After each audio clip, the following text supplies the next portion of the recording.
Hey, what's up everybody? Back at it. So yeah, the title of this video says it all.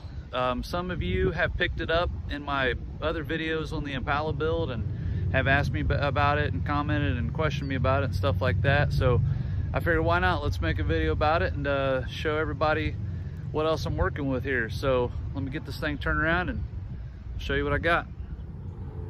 All right, so here she is. This is my 1980 Malibu. I've had this car for a very, very long time. It's kind of like a budget beater build. I picked this car up probably close to, I don't know, well, a very long time ago, but I got it really cheap back before G-bodies blew up and everybody and their brother had to have one. It's got the big and little treatment. As you can see, I got the Steelies with the 69 Chevy Copo, Camaro, Chevelle, Nova, 300 Deluxe hubcaps, basically is what they are. But yeah, I just wanted to go for a budget build, make something that was fun little grocery getter, something I could take the kids to school in and drive to work every now and then on sunny days. And this thing's got a 9.5 to 1 small block in it, which, you know, isn't really setting the world on fire, but the build was basically just to keep it pump gas friendly. So that way, well, initially I wanted to take this car on drag week, back when Hot Rod first started the drag week thing. And so I built it to have, so I could run on pump gas, basically anywhere in the country. If I needed to stop and get fuel, I didn't want to have any issues with having to add some kind of additives or something like that to the car, just so I could, you know, go from one stop to the next. But with that being said, it makes really good horsepower. The fastest I've been in this car is 1295 at 102.25, and that was me driving it to the track and driving it home. No truck, no trailer. I'll open up the door here and show you a little bit of the interior. It's all original, minus obviously the gauges I've added, even down to the factory radio. That's all in there. But yeah, it's all original, so it's a little beat, like stuff like that. You know, typical 80s GM G-body stuff. Let's see.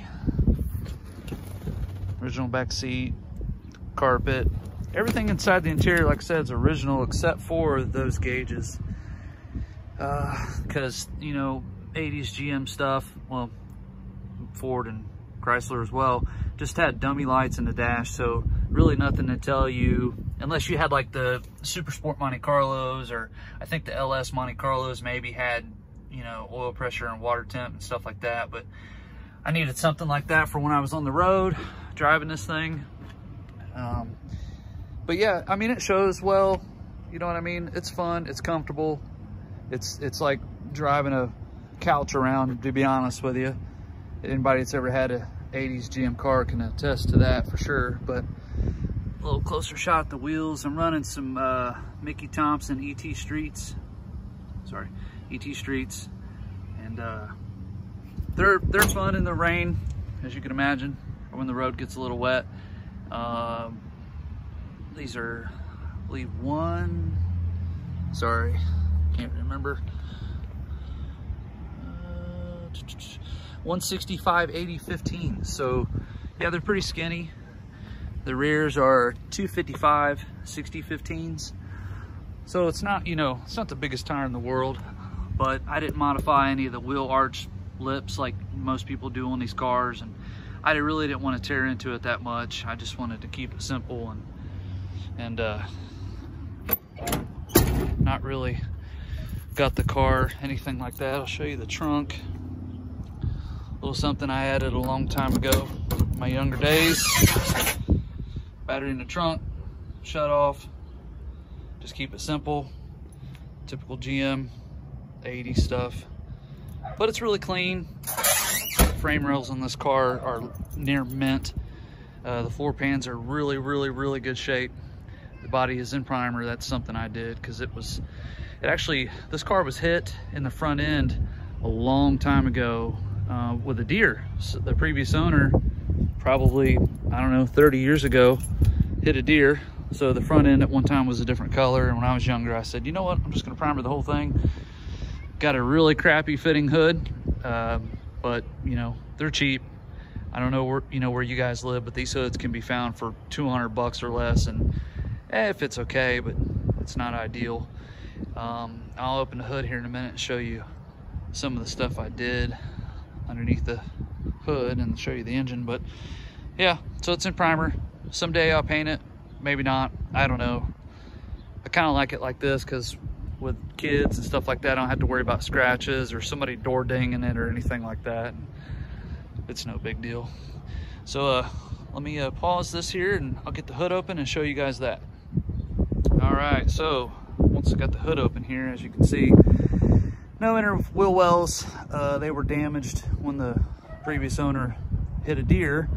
So, and also as the core support was also just absolutely trashed in this car. So I made a core support a long time ago, converted everything over to electric radiator, aluminum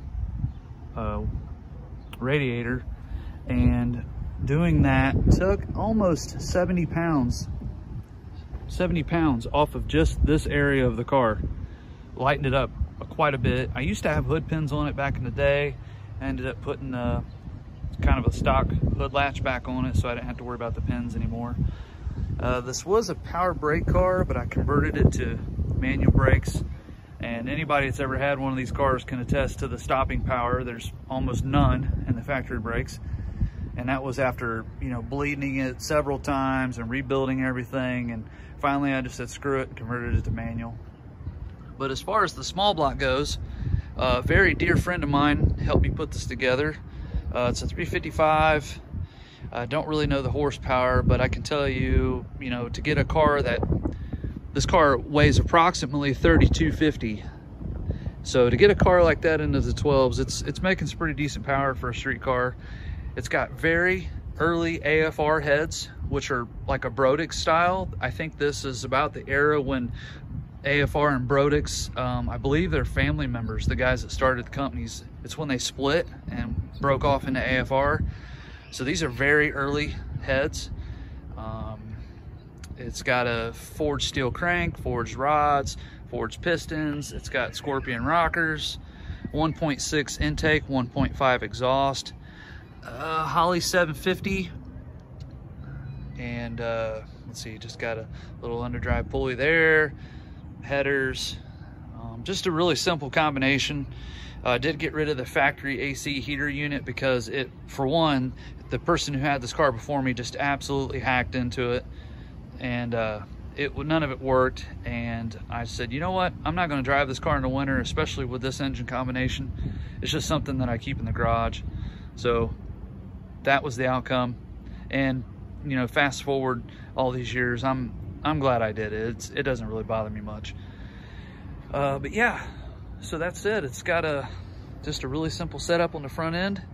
All you G-body guys out there, take note.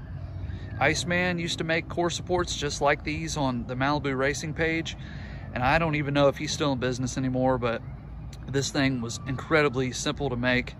And I want to say, if I remember, it cost me less than $10 to make the whole thing. So it was a pretty nice upgrade, and it does its job. I did leave quite a gap there when I was younger because I had every intention to put a turbo on this car, and I wanted to make sure I had plenty of room to put all that in here.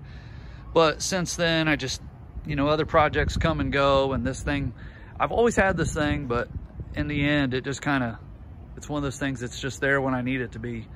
And anymore, that's really what it is. If I've had a particularly long day or long week or something at work or whatever, I can jump in this thing on a Friday and just hit the road and just have an absolute blast in it. And the kids love it. And for a car that's, hell, I remember when these cars were almost new, you know, I get a lot of thumbs up in it. Even as hideous as it looks in the primer, people still give me a thumbs up and stuff, because you just, you know, in my area where I live, you just don't see these that often. And if you do, it's typically the local racetrack, because somebody's converted them to a, you know, to a race car, and a full tub caged car, and you just don't hardly see these things on the street anymore. And it kind of sounds silly to say it now, but these cars, ever since I was a kid, they always just looked like a race car to me. I don't know what it was about it. I don't know if it's the styling or the two-door or the proportions, but they just always had that look. And fast forward to today, I mean, yeah, there's Monties, there's Regals, there's Cutlasses, there's Grand Prix. I love them all. I've had almost every one of those cars at some point or another, but this car just always had a special place. So I wanted to share it with everybody and show everybody the car that's been in the background in all these videos. So I'm gonna shut the hood on this thing, and well, actually I'll leave the hood up. I'll fire it up and let you guys hear it run. All right, so I don't know how good the quality is going to be as far as sound goes. It does have dual exhaust Flowmaster 40 series mufflers. They're cut off right at the axle. You know, just keeping it simple, old school. Some people call that an axle warmer. I've heard all kinds of things, but I'll set you up here, give it a little rev and let you hear it. All right, hang tight.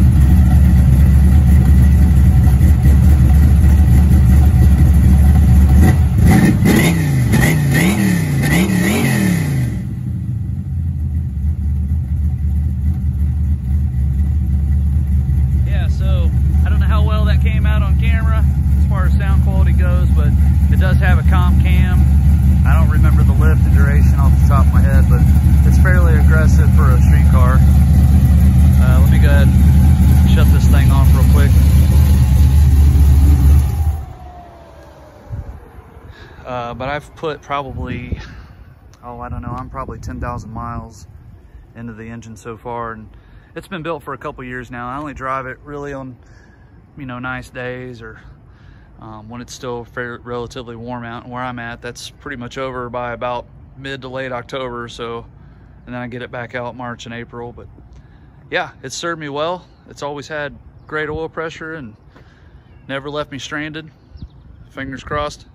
But yeah, so that's my Malibu, that's my G-body. So I appreciate everybody watching and liking and subscribing.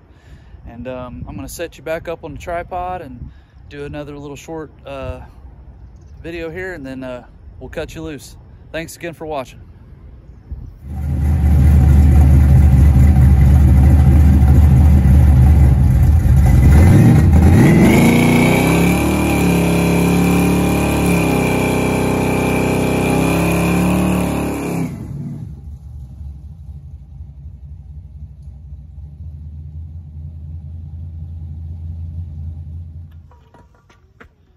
Hey everybody, you guys just finished watching the G-body video and wanted to take a few minutes here and talk about something that's been on my mind. Those of you that watched the other videos, I mentioned some time ago about starting a thing called Speak On It, where I'm just talking about a topic that's on my mind. And today's topic is, it's pretty important for me, so I'll just go right into it.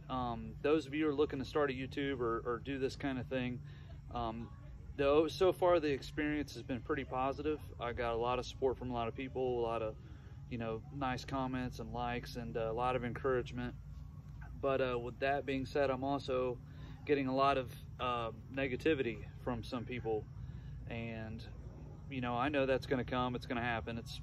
It's one of those things you just can't avoid. But some of this stuff has been particularly bad, and I try to remove those comments, and first things first, I try to give them a chance to explain themselves, and because some people, you know, got a pretty good way of hiding how they really feel behind a comment without saying what they really mean.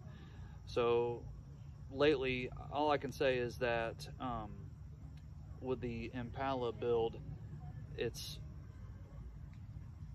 been overwhelmingly positive, but I've had some people that's questioned some things about me, about who I am, about my car, about my build.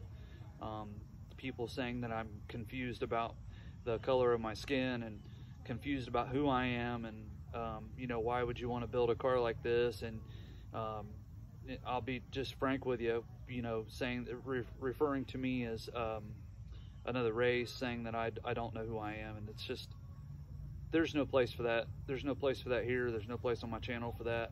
I'm not going to tolerate it. I don't, you know, want anybody that watches my show particularly if it's a, you know, a teenager or kids or somebody that's going to see this kind of comments and stuff on my channel. It's just not going to happen. If you don't like what I'm doing and you don't like what I'm about and what this car is about, hit the road, hit the door, get the hell off my channel. There's no place here for you. Degrading somebody based off of their race, color, or creed is just not going to be accepted here. And furthermore, building a lowrider, when I was younger, that was kind of where I cut my teeth, was on the lowrider scene. And that particular time in my life are some of the best times in my life. And being with people that were of different, you know, backgrounds and colors and ethnicities, and you know, it could be females, it could be anything, that were in the lowrider movement, were always pretty positive and supportive of me, and I likewise, I was of them. It's, for me, it's not about that. It's, if anything, you know, lowriding is a very diverse group, and I'm thankful and proud to be a part of that movement, even if it is here in just my little hometown. And I'm not gonna stop. That's who I am. And anybody that watches my channel, you know, I don't care who you are and identify as, I got nothing but love for you, and I'm glad you're here to watch this process in this part of my life. So